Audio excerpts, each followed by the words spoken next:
3 women were shot dead, several others injured when a group of men opened fire at an ANC branch meeting in Inanda in Durban. It sparked fears of a repeat of the violence that marred the ANC's candidate election process back in 2016. To unpack the story, we're joined now by Professor Bheki Mngomezulu, Professor of Political Science at UWC in Cape Town. Prof, thanks very much indeed for your time this morning on the AM report. And the issue of violence, particularly in KZN, in the run-up to elections, it's not a new one. No, indeed, Michelle, thank you for having me and morning to your listeners. It's very concerning that each time when there are going to be elections, we have a number of people losing their lives. Be it local government elections or national and provincial government elections, we always have people losing their lives. The question is, when are we going to have an end to this? Because it's something that is unpalatable and it doesn't augur well also for our own democracy as a country, not even necessarily as a KZN, as the KZN province. So, essentially, it's risky business being on the candidate list in KZN. No, indeed, my sister, because you have a number of issues. One, you have what we normally refer to as intra-party squabbles, whereby people are vying for these positions and there is competition within the party. You also have political adversaries, people who are coming from outside the ANC who just want to disrupt for their own political gains. And to make things worse, once people know that as a family we are not united, they will definitely come in to settle their own scores, which have nothing to do with the politics. So then it makes the situation even more complex in that regard. Yeah. Why is there so much contestation for these positions? And it takes us back to the discussion around why people get into government. Is it for the betterment of their community, or is this competition alluding to something more sinister? No, this has nothing to do with the people or serving the people. Politics has become a job creation activity lately. So people join politics because they want to amass wealth, and amass wealth for themselves and not even for the people they claim to be representing. And if I see that you stand on my way, the only way I will fight you is to eliminate you. That is the problem we're having. Previously, we had people joining politics in order to serve their communities. This is no longer the case. I joined politics because I want to amass wealth as quickly as humanly possible. Sure. Nhlalakanipo yesterday was in the area there visiting the families of those who've been killed in that drive-by shooting. Very interesting to see in the background there, sort of in the context of what you're describing about the nature of politics around the country and perhaps particularly in KZN. In the background of Nhlalakanipo giving some media interviews there, was Zandile Gumede also attending what really was sort of a government event insofar as the Premier going there, the head of the ANC in KZN going there to pay his respects and condolences to the families.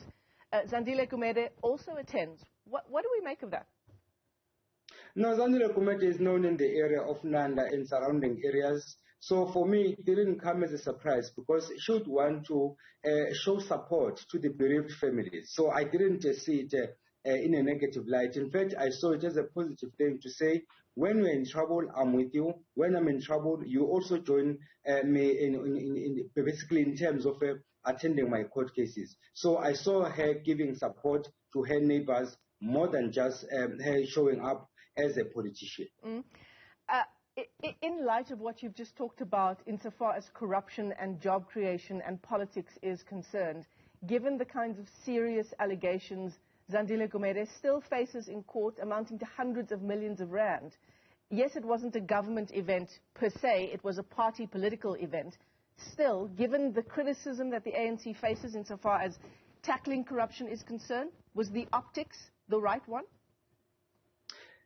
Basically, what I think is that, in fact, she didn't go there to vie for a position because the resolution of 2017 says you cannot run for the position, but it doesn't say that you cannot attend any government event or you cannot attend any party event. So I think that there is nothing wrong with that in the sense that she was there to attend that particular event. Either she went there as a neighbor, or she went there as a government official, or she went there as a party member. For me, as long as she was not there to vie for a position, it shouldn't concern us. Very interesting indeed. Let's bring in our other guest, Nhlalakanipo Ntombela, who is the spokesperson for the ANC in KZN. Mr. Ntombela, thanks very much for your time this morning on the AM report. We're in conversation as well with Professor Bheki Mngomezulu, who's at UWC. He's talking about some of the issues around why these candidate list processes are so violent. What is your take on what's at the root of it? Thank you for the opportunity. Let us put it on record that this was the first incident to happen. We have had more than 900 meetings in the province. So I don't understand the context that why it's so violent. There are the first incident to happen wherein, unfortunately, 3 of our supporters were killed. Yeah, it's very heartbreaking indeed. The first incident after more than 900 meetings, as you say, but certainly not the first incident insofar as the election process in KZN is concerned. We don't have to think very far back to 2016 where the same levels of violence unfolded in the province. I think we must understand the context here.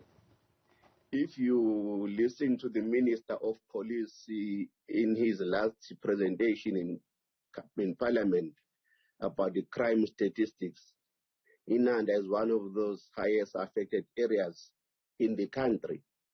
So there is a problem of illegality and the abuse of illegal firearms in the country, but also in particular in Inanda. There is another context I think we must understand when we are dealing with these matters. Hence, as an ANC, we categorize what happened there as pure criminality. It can't be defined as a political activity.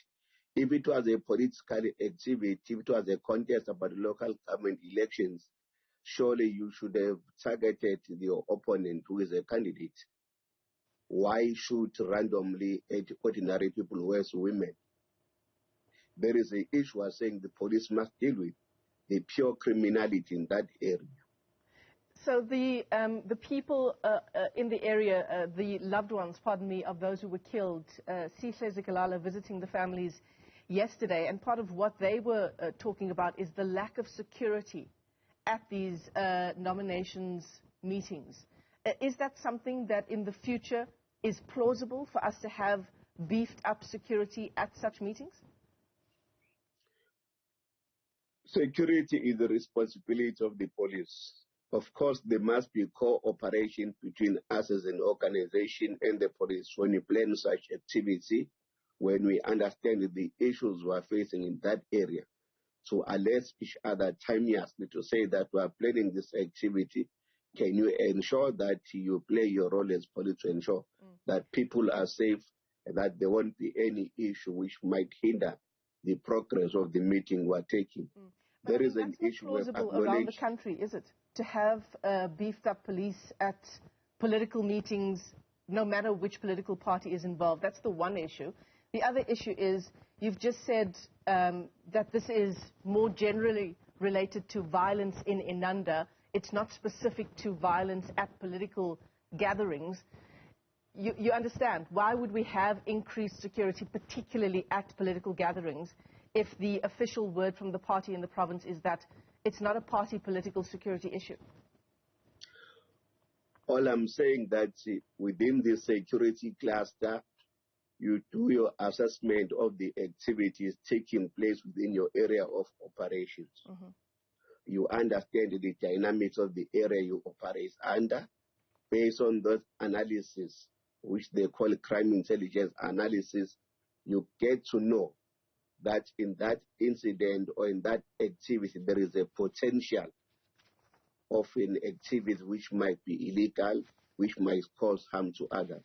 There is a responsibility of the police. They do that almost now and again, not only with the ANC, but on any other activity.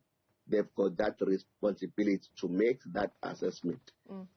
Mr. Ntombela, I mean, if we look at what unfolded at that meeting, if we look at it under the context of what unfolded in July, insofar as those riots, that civil unrest is concerned, parts of KZN again, along with parts of Gauteng, but parts of KZN again involved in the riots and unrest back in July.